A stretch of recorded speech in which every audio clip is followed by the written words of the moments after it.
let's have a little chat about general football, but let's start with this yellow card situation last weekend, and also in the Champions League as well. During the Champions League game between AC Milan and Liverpool, the atmosphere at the San Siro was getting on top of the referee a little bit, and I believe it was Mark Clattenburg, who's the referee analyst, said the referee should start giving fouls to AC Milan, and this is not a quote, but to handle the atmosphere.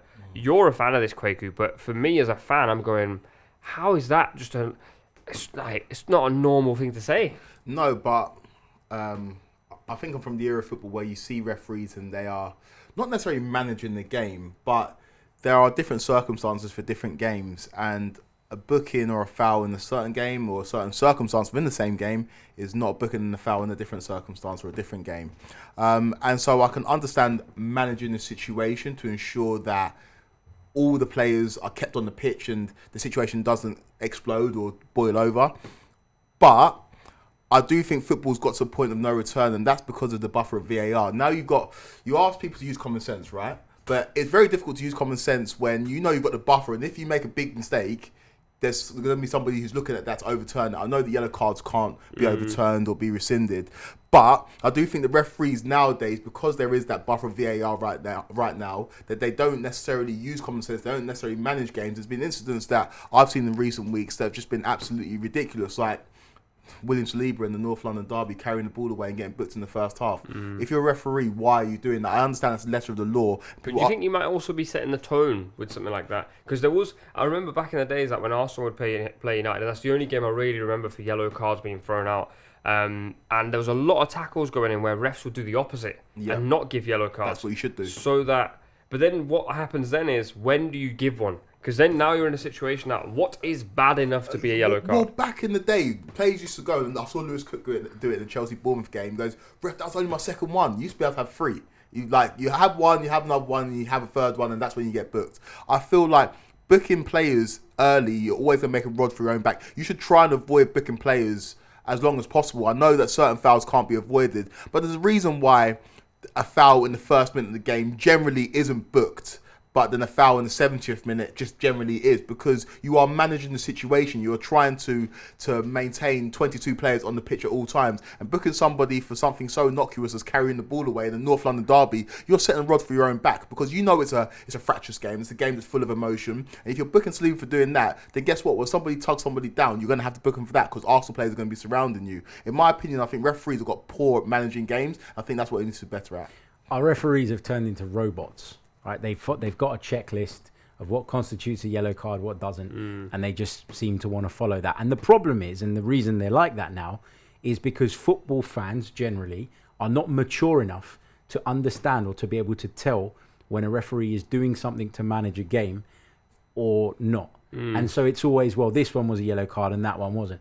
I don't agree with the numbers thing around the number of challenges that you're allowed to get away with, because I think you can make a really cynical foul, you can make two innocuous ones, and I don't think they're the same thing. So I'm fine with the referee judging it on that basis. But we have got to a place now where we're talking constantly about consistency, because we are seeing referees go there and have different interpretations of something that is now to the letter of the law. Derbies and things like that, you have to understand the environment that you're refereeing in. And I don't agree with Clattenburg saying give a couple of fouls to even it up, but I do also think that there are referees out there that maybe go down the tunnel at half time, have a look at a replay of something and think, I might not have got that right, I'm probably going to go and even that up. And even if they don't think that directly, it might be something subconsciously in the back of their mind. But it's is a that 50-50, right? Would you say so that's right? That's the right way to do it? As in going out to even something up. Yeah. I don't think it's right, but I think even if you do everything within your power to try and avoid that scenario, if you know you've made a mistake in favour of one team, subconsciously that's going to play on your mind. And if you see a challenge that you believe is maybe 60% a foul, 40% not in your mind, you're going to go with the one that suits what's in your subconscious. So I think it's just one of the things that happens when you ask a human being with emotions who is experienced in the atmosphere to go out and referee a game. You have to accept that those things are going to happen. And I think to both your points, that has now led to more yellow cards, which we've seen obviously in the first half of the North London derby. There was 7 yellow cards given out. That's Premier League record. And then in the Bournemouth-Chelsea game, a record 14 yellow cards. In Game Week 4, 65 total yellow cards were given. Messed up my fantasy, man. Yeah. You lose that minus 1 point. It's a very annoying thing. Are we in a situation where this is good or bad for the game? Because we've been, like the Barclays men trend was going around, a lot of people having a lot of nostalgia. We're kind of from that era, so have a bit of bias towards that. We love a crunching tackle. Yeah. We want things to be, like referees to let things slide and the game to be smoother. But some people might counter and say with VAR. I was actually watching the Watford-Leicester playoff final, and there was a foul that was given a pen. If that foul wasn't given a pen, Watford don't get the moment on the opposite end because of VAR. But that would have been the right thing to do. I think if you're getting more yellow cards because the game's become dirtier, then fine. My problem is that we're giving yellow cards with an agenda. Now, the agenda at the start of this season is to stop people delaying the restart. That's the one that we've seen the last few weeks, right, really come to the fore. And the PGMOL do this every season, guys. If you go back over the last few years, at the start of every season, there was one thing that they identified as a problem that they want to try and fix.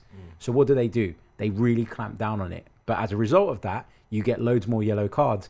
And pretty early on in the season, normally 2-3 months in, they look at it and they go, I don't know that we can continue like this. This is getting out of hand. Remember when they were penalising people for pulling in the box? Mm-hmm. And it went nuts. Remember the handball one? The handball one, it went nuts. And eventually they had to scale back on both of those things because common sense finally prevailed. So I look at this and I just think it's another fad. The whole thing about stopping the restart. And now you're going to get players doing what Joel Veltman did against Arsenal, which was make out he's taking a quick free kick, even though there was nobody in Brighton colours even up the pitch. So who was he kicking it to? Yeah. You're going to get players doing that now because then they can say he stood in front of it or he blocked my attempted free kick. Show him a yellow card. But you see, I'm of the opinion, and this is something that I think we've lost and might be coming back, is the dark arts of the game. Like Veltman's being crucified for that. Personally, as a football fan, I'm saying I want more of that. No, I expect him to do that for the gain of his team. I have no issue with that. Just to be clear, that's fine. Like if it's part of the game. Yeah, do you think because of yes, you're going to get a yellow card for anything, you might get a red card for something completely innocuous. We've also then said you can't do this and you can't do that as a player, and therefore led to this kind of robotic game where the moment a foul's given, everyone knows what's coming next. Whereas back in the days, and I guess that's sort of the magic of the game, someone would make an awful tackle. The one that's in my head is that, was it Gary Neville on Reyes? And I was like, that's a red card. And it was just a foul. Yeah. And it wasn't even a yellow. There was multiple examples of Neville's challenges on Reyes in that same game that he got away with because the referee was scared to start dishing out yellow cards. So there's a balance. Like, this is the sanitization of our game, I think is what you're trying to say. Like, by being so pedantic about every little detail and giving more cards as a result of that, you're going to take away the dark arts. I agree with that. Yeah, and we don't sit here and be like old men screaming at the sky, but the game feels like it's slightly going. It's not gone, but it feels like it's going. And I think that we can dance around the topic, but this has happened since VAR has been introduced. And I know that podcasts weren't a big thing, but most of the conversations now, when people come on after a game, after a big game, they come on and talk about decisions. They come on and talk about things that aren't football. I found myself talking about the finances of the game and decisions and VAR more than I found myself talking about football.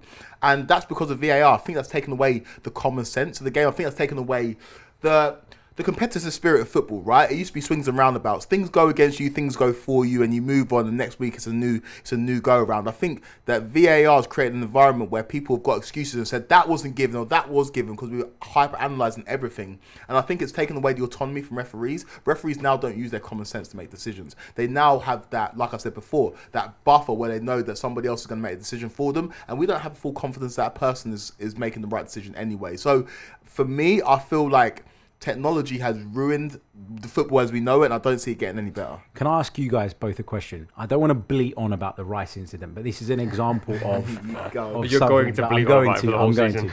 I'm going to. When we heard the audio back from the PGMOL when they released it, right? Yeah. It was clear to me that the referee wasn't 100% sure whether he should show a second yellow card. Now, we've been told that the VAR is not to intervene for second yellow cards. Only straight reds.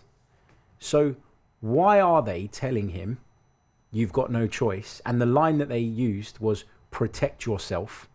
That's what he said to the referee. One of the assistants said, yellow card, give the yellow card, protect yourself. But this is where it becomes, we're going into it too much. If the referee wasn't sure, he would never have sent Declan Rice off. But he's got someone in his ear interfering when really they shouldn't be. And I'm not saying this is some conspiracy to ruin one team or anything like that, but it just feels like while you've got so many people in communication, you're going to end up with too many chefs, and it spoils the brew. That's what's happened in this case. Yeah. Comes to your earlier point, like we introduced VAR to make everything robotic, but VAR is still managed by humans, and that's his boy on the pitch, and he's going to tell him, you got to do something for yourself here. Because if he just sits there silent and they're going, look at VAR, and he goes, I don't really know what to do, then again, it's up to his temperament, his decision, and next week someone else doesn't make that decision. But then isn't it the position for the assistants to say, in this instance here, and I think it was one of the assistants on the pitch, so maybe it wasn't VAR directly that said, you should show the yellow card or whatever. One of the assistants anyway said it. And I just think to myself, like, if we're not supposed to have that interference, why don't you just say to the referee, it's up to you, mate? But I think why don't we give them that? I think that's because his mate is the one telling him.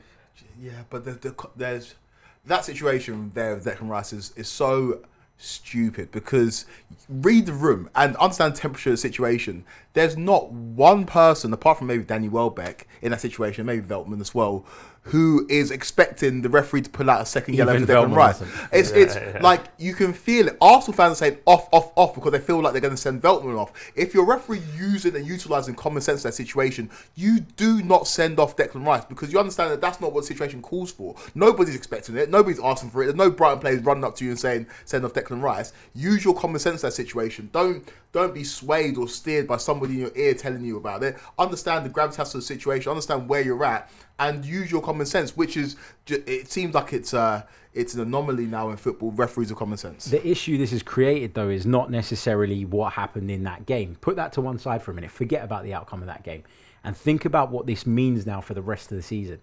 And that's where I think these decisions are really, really important, because they don't affect one game in isolation. Now, every week when someone kicks the ball away or stands in front of a free kick, you're going to have 30,000 people in a stadium jumping up and saying he should be sent off. And now look what you've created for yourselves. That's the bigger problem. The game's not gone, but it's going.